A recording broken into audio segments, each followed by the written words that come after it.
आज हम बात करने वाले हैं हिंदी साहित्य के एक ऐसे दिग्गज की जिनकी कहानी सिर्फ उनकी नहीं बल्कि एक पूरे दौर की कहानी है।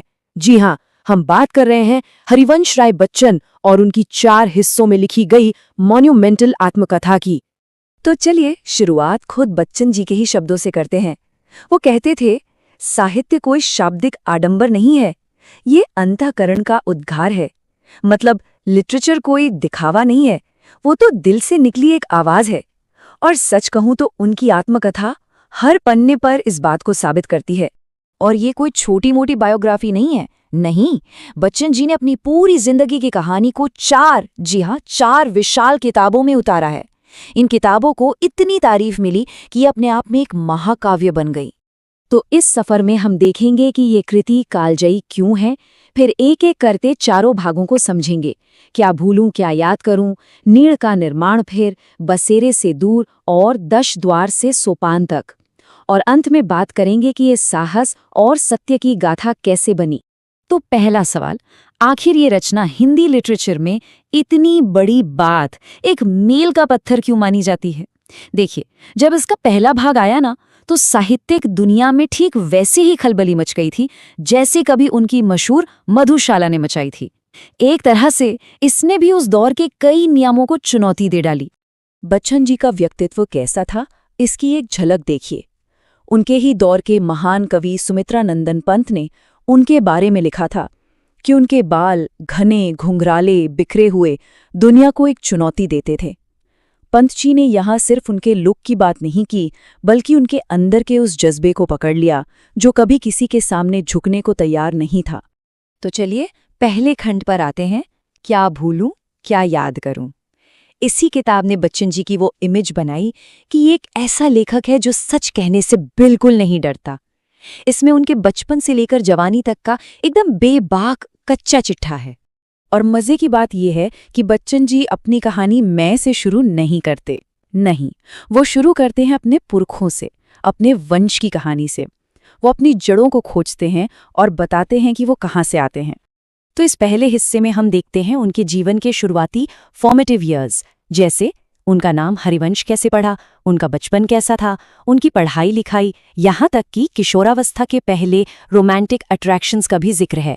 फिर उनकी पहली पत्नी श्यामा से शादी और उस दौर में उन्होंने जो आर्थिक तंगी और पारिवारिक मुश्किलें झेलीं, उसका भी बहुत ईमानदार ब्यौरा है। और इस पहले वॉल्यूम का अंत एक बहुत बड़ी दिल तोड़ने वाली त्रासदी पर होता है, उनकी पत्नी श्यामा की असमय मृत्यु। ये उनकी जिंदगी का वो मोड़ था जिसने उन्हें पूरी तरह से अंदर तक झकझोर कर रख दिया। तो अब आते हैं दूसरे खंड पर, नीड़ का निर्माण। फिर नाम से ही पता चलता है ना, द नेस्ट रीबिल्ट। ये कहानी है दुख के अंधेरों से निकलकर जिंदगी को दोबारा बनाने की, एक बिखरे हुए घोंसले को फिर से संवारने की। श्यामा के जाने के बाद का वक्त बहुत मुश्किल था, लेकिन बच्चन जी ने हार नहीं मानी।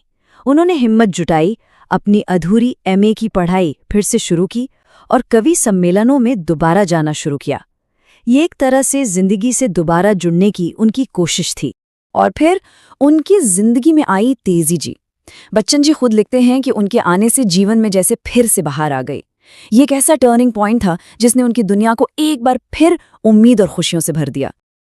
तो इस तरह उनका नीड़ फिर से बना, दोस्तों ने साथ दिया और उनकी शादी तेजी से हुई। फिर उनके घर 2 बेटों अमित और अजित ने जन्म लिया और इसी के साथ उनका बिखरा हुआ परिवार फिर से पूरा हो गया, उनका नीड़ फिर से बन गया। अब कहानी पहुंचती है तीसरे खंड पर, बसेरे से दूर। इसमें उनकी जिंदगी के उस दौर की बात है जब वो अपने घर, अपने बसेरे से दूर इंग्लैंड गए। ये एक बौद्धिक और भौगोलिक दोनों तरह की यात्रा थी। तो ये पूरा हिस्सा उनके कैम्ब्रिज के सालों के बारे में है। उन्हें ब्रिटिश काउंसिल से एक ऑफर मिला, लेकिन वहां तक पहुंचना आसान नहीं था। पैसों का इंतजाम करने से लेकर हर तरह की मुश्किलों का सामना किया, पर आखिरकार वो पहुंचे और उन्होंने महान कवि W.B. येट्स पर अपनी PhD पूरी की। ये एक जबरदस्त अकादमिक सफर था। और अब हम आते हैं आखिरी और सबसे बड़े खंड पर, 10 द्वार से सोपान तक। ये कहानी है उनके भारत लौटने की और एक साहित्यिक दिग्गज के तौर पर उनकी विरासत के स्थापित होने की। इस किताब का नाम बड़ा सिंबॉलिक है। ये 2 घरों की कहानी है। 10 द्वार यानी 10 दरवाजों वाला घर, जो इलाहाबाद में उनका पुश्तैनी घर था, और सोपान यानी सीढ़ियां, जो दिल्ली में उनका नया घर बना। तो ये 10 द्वार से सोपान तक का सफर असल में उनकी जिंदगी की तरक्की का सफर है। ये तस्वीर जैसे उस पूरे सफर का निचोड़ है, एक मुकम्मल जिंदगी। यहाँ वो एक कामयाब और सम्मानित लेखक के तौर पर अपने परिवार, अपने दोस्तों के बीच हैं, एक भरा पूरा सफल जीवन। इस आखिरी हिस्से में उनके सार्वजनिक जीवन की भी झलक मिलती है।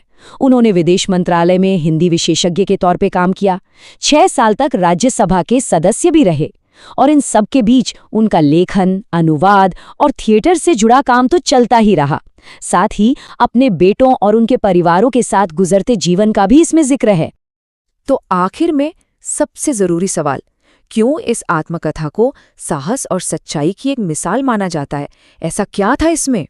वजह थी इसकी बेबाक अनफ्लिंचिंग ऑनेस्टी।